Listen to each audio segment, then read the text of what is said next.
John S. out in Richboro. Scope of work. We did leaf cleanup for him in the fall last year. Scope of work is going to be mulch install, bush trimming, kind of spring cleanup. Pretty typical. I mean, you're just cleaning up the beds, cutting everything back, mulch install. You're bringing in a little bit of 1 inch, 3 inch river jack. But yeah, good bit of trimming, a lot of beds. So just a typical kind of just cleanup. I walk with John with the husband on the whole bit, but I mean, he's kind of just like, dude, just general cleanup of all the beds and everything. But we did walk it. So starting over here, just basically gonna prune and shape like everything. So prune and shape here. Beds aren't in terrible shape, but clean them up, touch them up a little bit. One thing I will say too with the mulch, he was saying like his property's kind of on a hill. It's like slants all the way to the street. So he was saying in general, you don't have to go super heavy with mulch everywhere because he gets like a lot of like rain washout, and it kind of washes away the mulch. You know, some goes into his pool, some goes into the street. So you don't have to go super thick with the mulch. But yeah, general cleanup. So prune and shape everything here. You have some grass growing up on this rhododendron. No trimming of these because they're all budding. Time frame he was saying late April, May, but we'll figure it out. So some of the stuff may be blooming a little bit, but I wouldn't trim anything here because it is starting to bud a little bit, if at all. Yeah, I mean, even the tips are kind of budding, so I probably just wouldn't mess with it at this point. You know, some of the stuff in there you can trim up. Sticks, debris, clean up, kind of re-edge. You can see the washout here, clean that up, edge it out, light pruning, everything here, prune that, cut all the dead stuff back.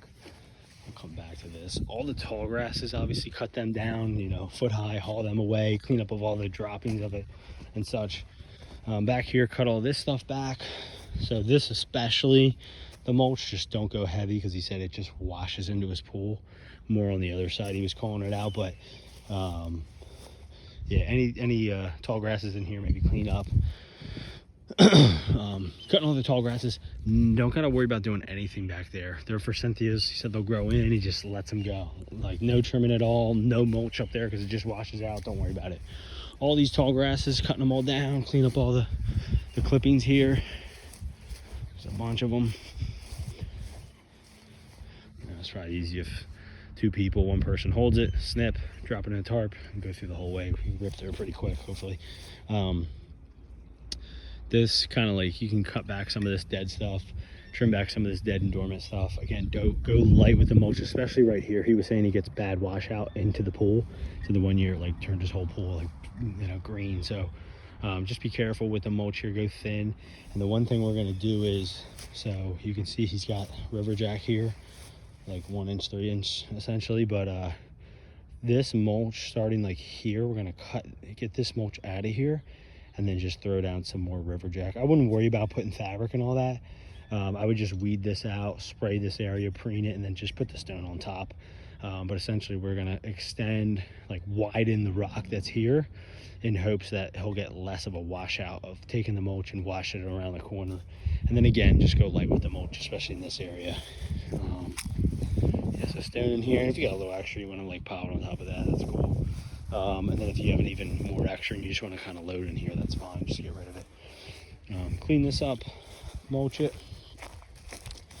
All these laripe you need a good cut back, kind of cut the yellowy stuff away and then mulch it. Over here you got a bunch of laripe, cut all that back and mulch it. These plants, kind of clean them up, just kind of cut out and like pull out all that dead dormant crap in there. Edge all that out, mulch it. Same thing over there.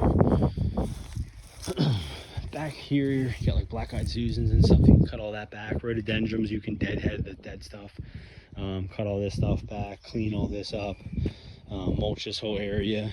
Got some stone in here, but try to avoid it, you know, throw a mulch on it, clean all this up. Got some weeds over there, clean them up. Burning bush over here. This one I would probably leave alone, it's starting to bud.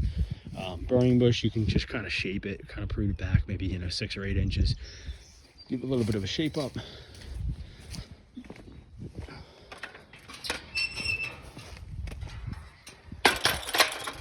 Moving to the front, very straightforward mulch. This holly bush, so he wasn't like super particular, but I would say bring out the 12-foot ladder extender pole. I told him we should be fine to be able to trim like the sides up and shape it all up. The top will be suspect. We'll get as high as we can. We won't be able to top it or anything. He said that's fine.